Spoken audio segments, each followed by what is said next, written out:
नमस्कार, आप देख रहे हैं IPS24। मैं हूं आपके साथ राहुल सिन्हा। दिन भर के अपडेट खबरों के बुलेटिन न्यूज राउंड अप में आपका स्वागत है। खबरों को देखेंगे विस्तार से। सूरजपुर जिले में लॉकडाउन का जायजा लेने के लिए पहुंचे कलेक्टर ने बेवजह बाहर निकलने वालों पर कार्रवाई की। हालांकि काम की वजह से बाहर निकलने वालों को भी कलेक्टर ने उठक बैठक लगवाई, जिसके बाद आम लोग उनके इस कार्रवाई पर आक्रोशित हैं। आपको बता दें कि पूरे प्रदेश में सूरजपुर जिले में कोरोना संक्रमितों और मरने वालों के बढ़ते आंकड़े डराने वाले हैं। तो ये तस्वीरें, इनमें से कुछ तस्वीरें सोशल मीडिया पर वायरल हो रही हैं, जहां पर खुद कलेक्टर पहुंचकर यहां पर लोगों से जानकारी ले रहे हैं, उन्हें हिदायत दे रहे हैं।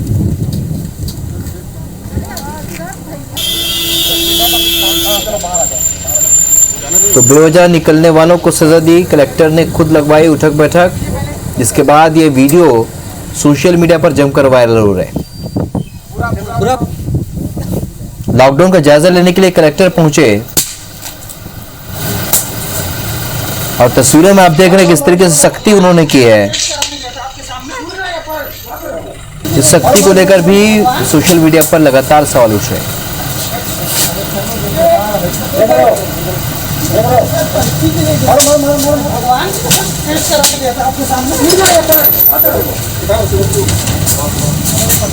ये रिकॉर्ड कर रहा है। कहाँ रिकॉर्ड किया मैं? अच्छा, फोटो दिखा लो। भगवान की कसम रिकॉर्ड नहीं किया। भैया कहाँ गए?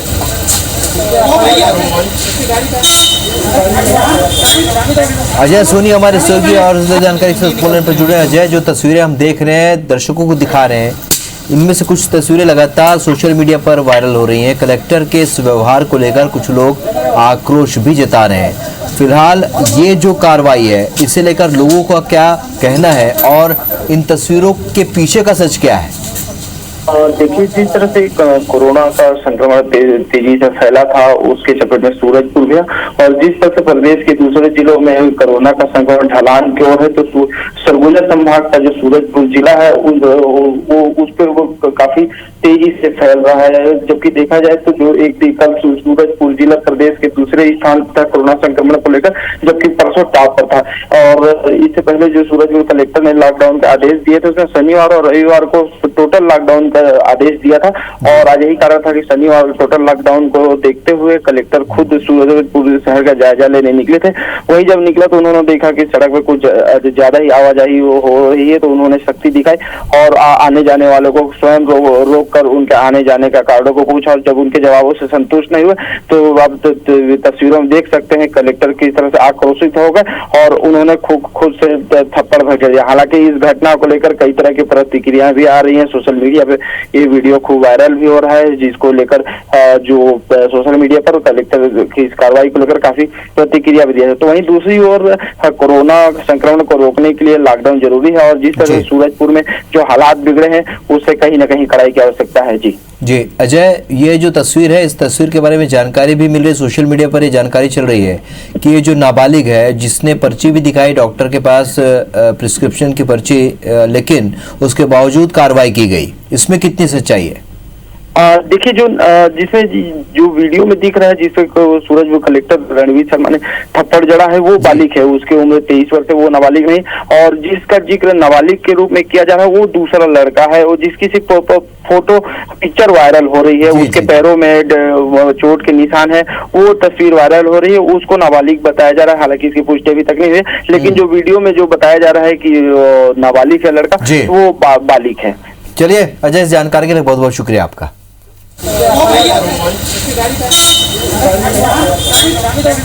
तस्वीरों में आप देख रहे हैं कलेक्टर साहब खुद कार्रवाई कर रहे हैं, उठक बैठक लगवा रहे हैं और लोगों पर सख्ती कर रहे हैं।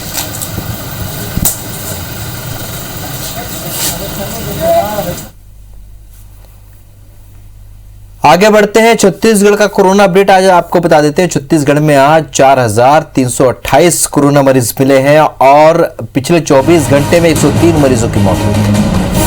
अब तक 9,45,694 संक्रमित पाए गए हैं छत्तीसगढ़ में।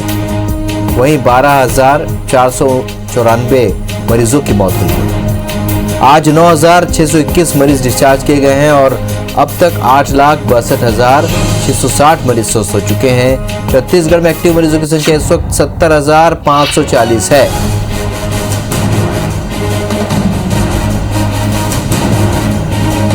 तहसीन जैदी हमारे सहयोगी और ज्यादा जानकारी के साथ इस खबर पर सीधे इस वक्त रायपुर से जुड़ रहे हैं। तहसीन, जिस तरीके से ढलान पर है अब संक्रमण की रफ्तार, ऐसे में आने वाले समय में कितनी बड़ी राहत मिलेगी? और चूंकि ये दूसरी लहर की बात है जो ढलान पर है, लेकिन तीसरी लहर को लेकर भी बहुत तरह की संभावना है, ऐसे में क्या कुछ एहतियात बरतने होंगे?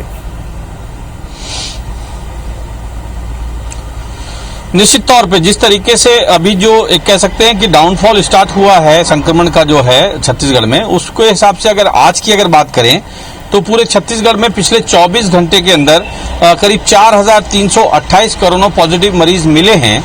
और अगर मौतों की अगर बात करें छत्तीसगढ़ में तो पिछले 24 घंटे में 103 मौतें यहाँ पे हुई हैं।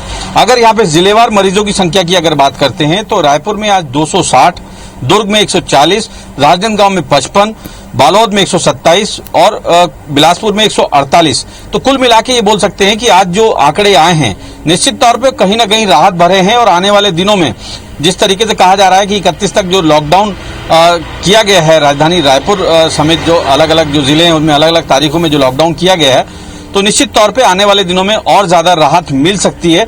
लेकिन यहाँ पे अभी भी इस बात से सबक लेना पड़ेगा, क्योंकि जिस तरीके से अभी लॉकडाउन खुलेगा, सभी जो व्यापार हैं वो शुरू होंगे, लोगों का आवागमन बढ़ेगा दूसरे जिले से अन्य जिले आने जाने का, दूसरे राज्यों से आने जाने का, तो निश्चित तौर पे कहीं ना कहीं खतरा फिर से वो सर पे खड़ा हो जाएगा। तो उन सब चीजों से यहाँ पे सबक लेना पड़ेगा कि जिस तरीके से जो बाजार खुलेंगे, जो लोग आएंगे, तो वो अभी जिस तरीके से अगर बात करें तो अभी छत्तीसगढ़ में खतरा अभी टला नहीं है, क्योंकि जरूर 1 लाख से जरूर आंकड़ा जो है संक्रमित लोगों का वो जरूर कम हुआ है, वो 70,540 पहुंचा है। लेकिन अभी भी संक्रमण जो है वो छत्तीसगढ़ में है। और खास तौर से अगर बात करें अभी शहरी इलाके से हटके, अब जिस तरीके से राजधानी के अगर अस्पतालों की अगर बात करते हैं तो रायगढ़ हो, बिलासपुर हो या अंबिकापुर सरगुजा तरफ के हो, तो वो मरीजों का यहाँ आना अब शुरू हुआ है, क्योंकि ग्रामीण इलाके जो हैं वो निश्चित तौर पे उसमें जिस तरीके से वह संक्रमण बढ़ा है। हालांकि प्रशासन ने पुरजोर कोशिशें जो है वो तैयारियां जो हैं वो पहले से पहले ग्रामीण इलाकों में कर ली थी। यहाँ पे एक बात और समझने की बात है कि अब जो जिस तरीके से ये तो दूसरी लहर होगी, जिस तरीके से जो मेडिकल के जानकार जो कहते हैं कि अभी तीसरी लहर भी आनी है, वो सितंबर अक्टूबर तक ही आने की जो बात अभी तक चर्चाएं जो चल रही हैं, तो हमें उसको हल्के में नहीं लेना है, क्योंकि अगर वो आती है तो निश्चित तौर पे खतरा और बढ़ सकता है। तो अभी हमको ये सब समझना होगा कि अभी खतरा टला नहीं है। तो जिस तरीके से शासन प्रशासन की जो गाइडलाइन है उसको पूरी तरह से फॉलो करना है, तभी हम लोग यहाँ पे बच सकते हैं। और जिस तरीके से अब जो आंकड़ा आ रहा है वो सभी लोग जो शासन की गाइडलाइनों का पालन करेंगे तो निश्चित तौर पे पूरा राज्य जो है वो संक्रमण मुक्त हो सकता है। लेकिन ये बात ध्यान में रखनी होगी कि सभी को अपनी जिम्मेदारी तय करनी होगी, अनावश्यक ना निकले। जो शासन कहता है कि जो मेडिकल से जुड़े लोग कहते हैं मास्क पहने, मास्क से बचा जा सकता है, तो कुल मिला के कह सकते हैं कि शासन प्रशासन की गाइडलाइन को फॉलो करना पड़ेगा, तभी हम बच सकते हैं। जी बिल्कुल बिल्कुल, शासन प्रशासन की गाइडलाइन का पालन करना होगा और तीसरी लहर के पहले तमाम एहतियात बरतने होंगे। इस चर्चा के लिए बहुत बहुत शुक्रिया आपका तहसीन। बढ़ते आगे टूल किट मामले पर छत्तीसगढ़ में सियासी घमासान मचा हुआ और बीजेपी ने आज प्रदेश के सभी जिलों में जेल भरो आंदोलन किया। पूर्व सीएम रमन सिंह और बीजेपी के राष्ट्रीय प्रवक्ता संबित पात्रा के खिलाफ केस दर्ज किए जाने का विरोध बीजेपी कर रही है। राजधानी रायपुर में पूर्व मंत्री बृजमोहन अग्रवाल और के नेतृत्व में 5 नेता सिविल लाइन थाने पहुंचे, जहां दोपहर 3 बजे से शाम 5 बजे तक थाने के सामने गिरफ्तारी देने के लिए बैठे रहे। पुलिस ने इन नेताओं को कहा कि उनके खिलाफ कोई मामला दर्ज नहीं हुआ, इसलिए गिरफ्तार नहीं किए जा सकते। वहीं बिलासपुर में भी सिविल लाइन थाने में नेता प्रतिपक्ष धर्मलाल कौशिक और पूर्व मंत्री अमर अग्रवाल के अलावा विधायक कृष्णमूर्ति बांधी मौजूद रहे। महासमुंद में राज्यसभा सांसद रामविचार नेताम और रूप कुमारी चौधरी मौजूद रहीं। इसके अलावा बहुत से नेता यहाँ पर मौजूद रहे। इसके अलावा पूनम चंद्राकर ने भी कोतवाली परिसर में प्रदर्शन किया। कांग्रेस के द्वारा लोकतंत्र की हत्या कैसे की जाए, दूसरा राजनीतिक प्रतिशोध की भावना कि भारतीय जनता पार्टी या विपक्ष को दबाने का प्रयास, उसके विरोध में हम सब लोग यहाँ पर बैठे हुए हैं। और सरकार को हम चेताना चाहते हैं कि भारतीय जनता पार्टी के कार्यकर्ता दबने वाले नहीं हैं। हमारे 2 नेताओं के खिलाफ में रिपोर्ट दर्ज की। हम लोगों ने भी बीजेपी के लाखों कार्यकर्ताओं ने उसको रीट्वीट किया है। अगर सरकार में दम है तो हम सब कार्यकर्ताओं के खिलाफ भी जुर्म दर्ज करें, हमें भी गिरफ्तार करें। टूल किट के विषय पर देश के भारतीय जनता पार्टी के हजारों कार्यकर्ताओं ने ट्वीट किया है। सब पर एफआईआर होना चाहिए। एक व्यक्ति पर एफआईआर करके उसे जेल में बंद करने की बात करना। हम मुख्यमंत्री जी को आज ये कह रहे हैं कि आपकी जेल में इतनी ताकत नहीं है कि भारतीय जनता पार्टी के कार्यकर्ताओं को आप भर सकें। आपकी जेल छोटी पड़ जाएगी। हम गिरफ्तारी देने पहुंचे हैं और मेरे साथ में माननीय खूबचंद जी, माननीय मधुसूदन जी पूर्व सांसद, कोमल जी पूर्व विधायक और विक्रांत सिंह जी जो जिला पंचायत के उपाध्यक्ष हैं, सभी उपस्थित हैं। तो बीते एक हफ्ते से छत्तीसगढ़ की सियासत टूल किट के मुद्दे में गरमाई हुई है। बीजेपी और कांग्रेस एक दूसरे पर हमला करने का कोई मौका नहीं छोड़ रही है। कांग्रेस ने पहले पूर्व सीएम रमन सिंह और बीजेपी के राष्ट्रीय प्रवक्ता संबित पात्रा के खिलाफ एफआईआर दर्ज कराई। तो विरोध में एक दिन पहले बीजेपी नेता पहले अपने घरों के सामने धरने पर बैठे, फिर शनिवार को प्रदेश के सभी जिलों में जेल भरो आंदोलन के तहत थानों में गिरफ्तारी देने के लिए पहुंचे। दूसरी ओर कांग्रेस ने भी प्रेस कॉन्फ्रेंस करके बीजेपी पर जवाबी हमला बुलाया।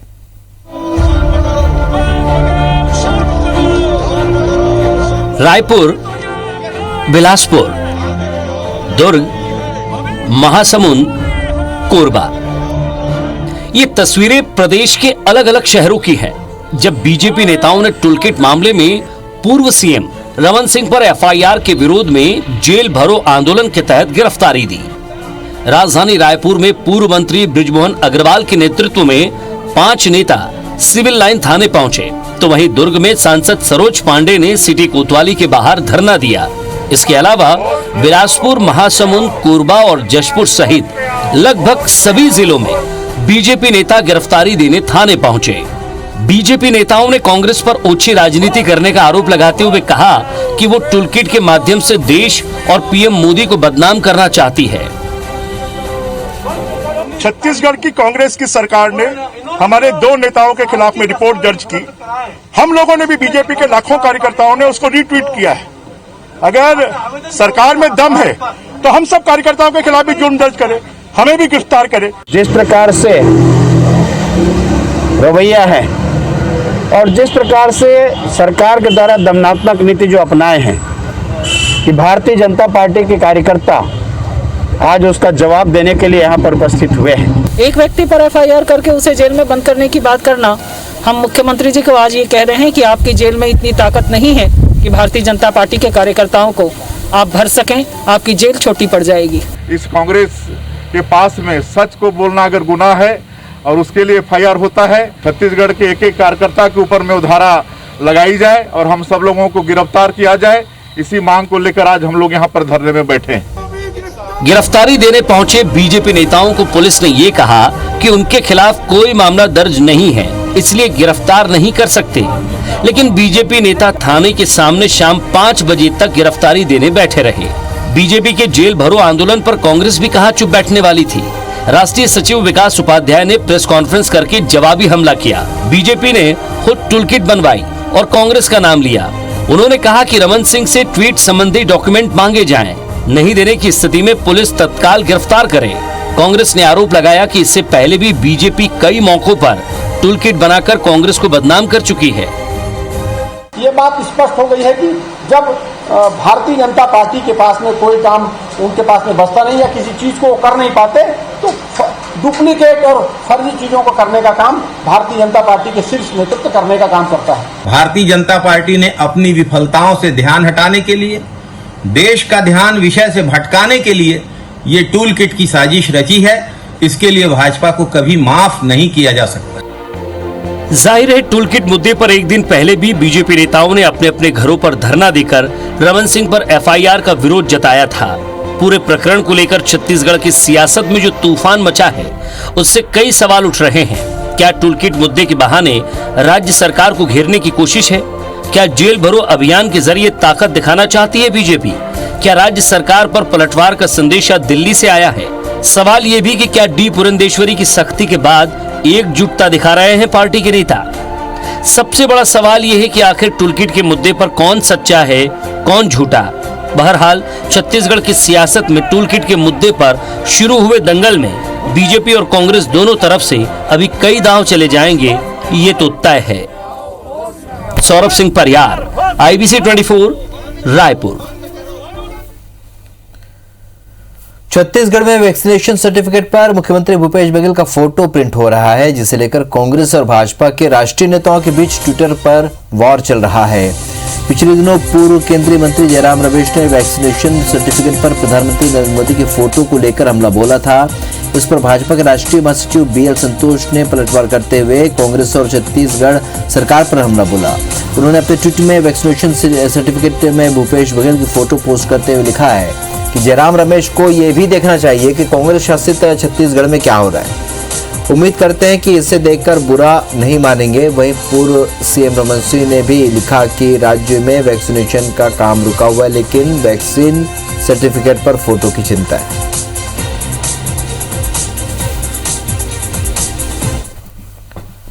मुख्यमंत्री भूपेश बघेल ने अंतर्राष्ट्रीय जैव विविधता दिवस के अवसर पर जैव विविधता की 5 श्रेणियों में राज्य स्तरीय पुरस्कार प्राप्त करने वाली संस्थाओं और व्यक्तियों को सम्मानित किया। साथ ही छत्तीसगढ़ राज्य जैव विविधता बोर्ड की ओर से निर्मित डॉक्यूमेंट्री फिल्म मेहमान परिंदे का लोकार्पण किया।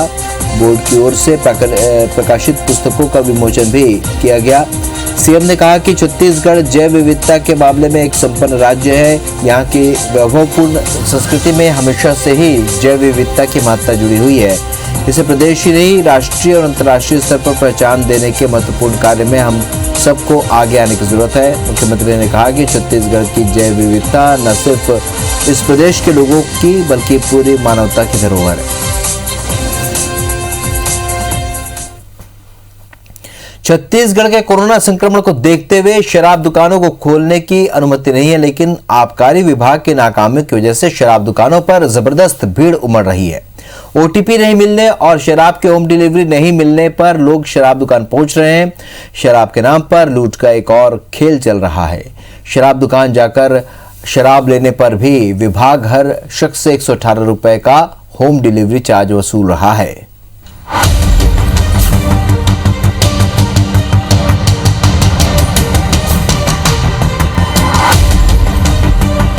ये तस्वीर छत्तीसगढ़ की राजधानी रायपुर की है, जहां लॉकडाउन के बाद भी शराब दुकानों पर भीड़ उमड़ी है, जबकि प्रत्यक्ष तौर पर शराब दुकानें खोलने पर अब भी मनाही ही है।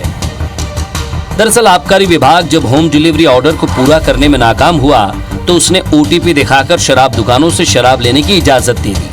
कहा गया कि जिन्हें OTP मिला है वही आए, लेकिन ऑनलाइन शराब बुकिंग करने वालों को 2-3 दिनों में भी जब OTP नहीं मिल रहा तो वो भी शराब दुकान पहुंच जा रहे हैं। OTP नहीं दे रहा है। OTP नहीं दे रहा है। कब बुक कराए थे?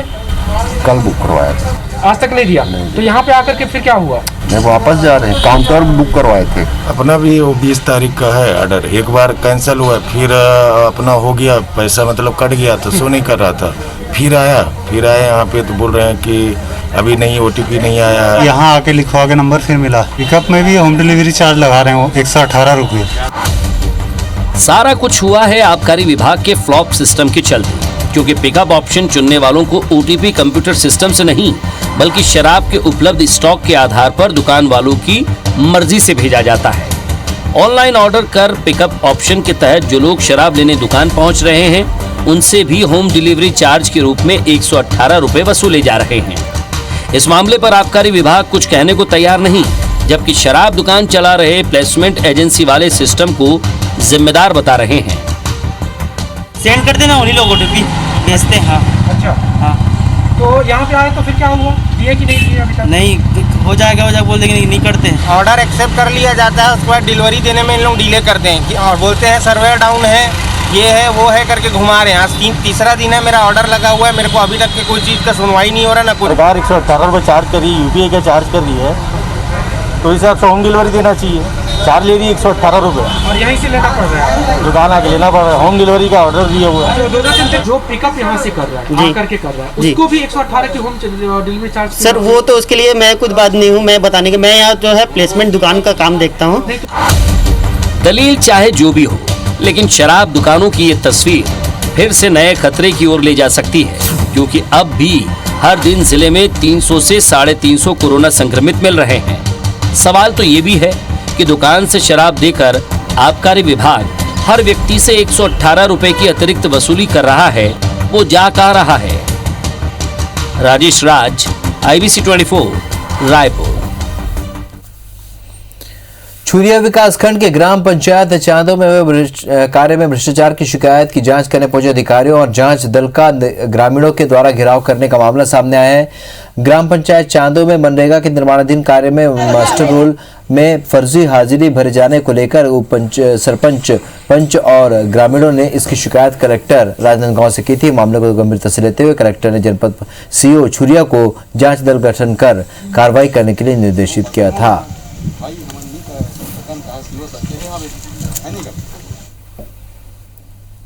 महू कैंट एरिया में 2 बहनों के जासूसी मामले में लगातार जांच जारी है। मिलिट्री, इंटेलिजेंस समेत अन्य राष्ट्रीय एजेंसियां भी पूछताछ में जुट गई हैं। युवतियों ने जो डेटा डिलीट किया था उसे उनके इलेक्ट्रॉनिक गैजेट्स से रिकवर करके जा रहा है। वहीं बैंक रिकॉर्ड और ट्रांजैक्शन की भी जांच की जा रही है।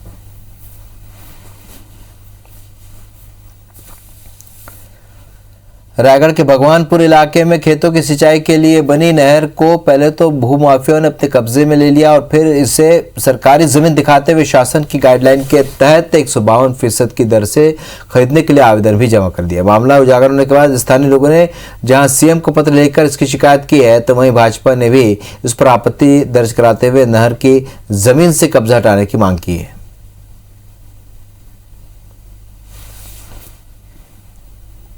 सिंचाई की यह भूमि नहर है, इसको आप 152% में भी बेचने को राजी हो जा रहे हो।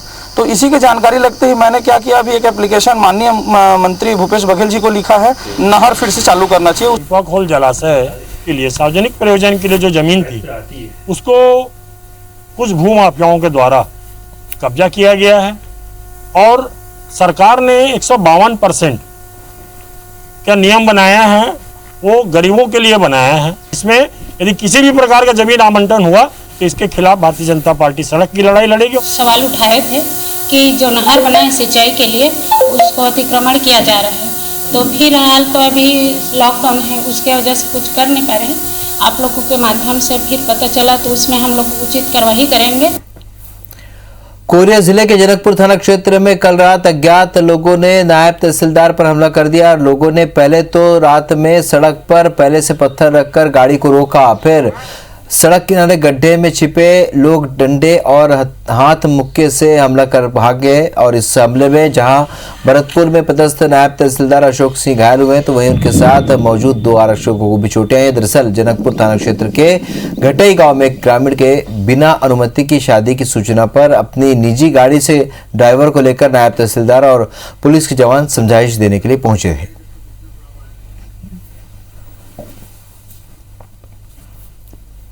बास्केटबॉल जैसे खेल में अपना जलवा दिखाकर 7 मेडल जीतने वाली रेबिका सरगुजा जिले के मैनपाट के दूरस्थ क्षेत्र बैगा की रहने वाली है।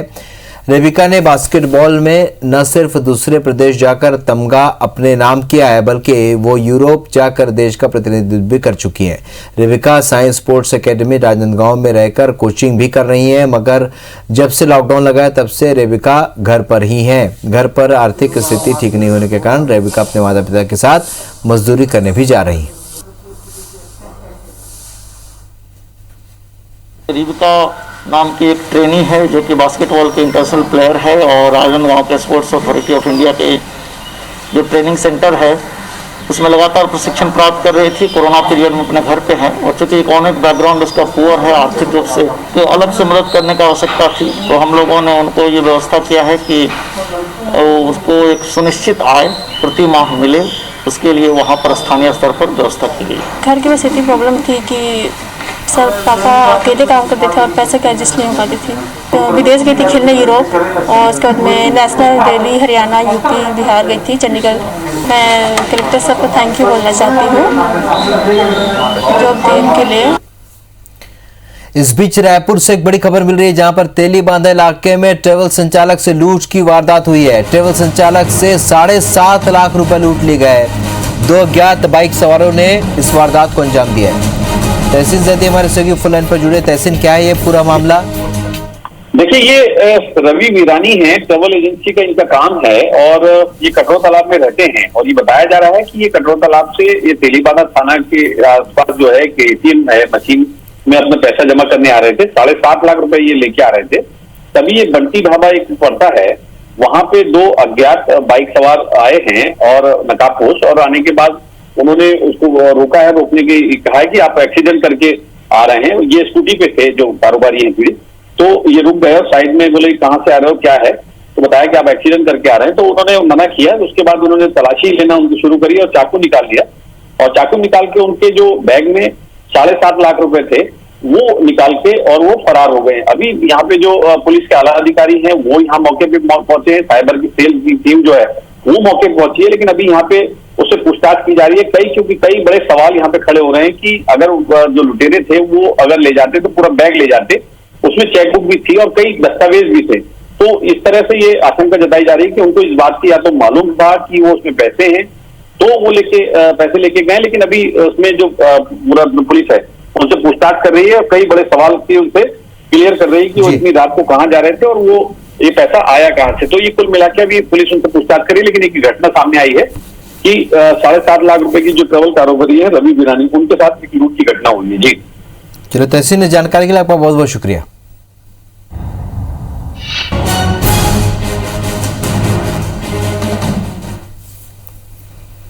चलो तो न्यूज राउंड अप में फिलहाल लेते हैं, लेकिन ताजा अपडेट के लिए आप बने रहिए IPS 24 के साथ। नमस्कार।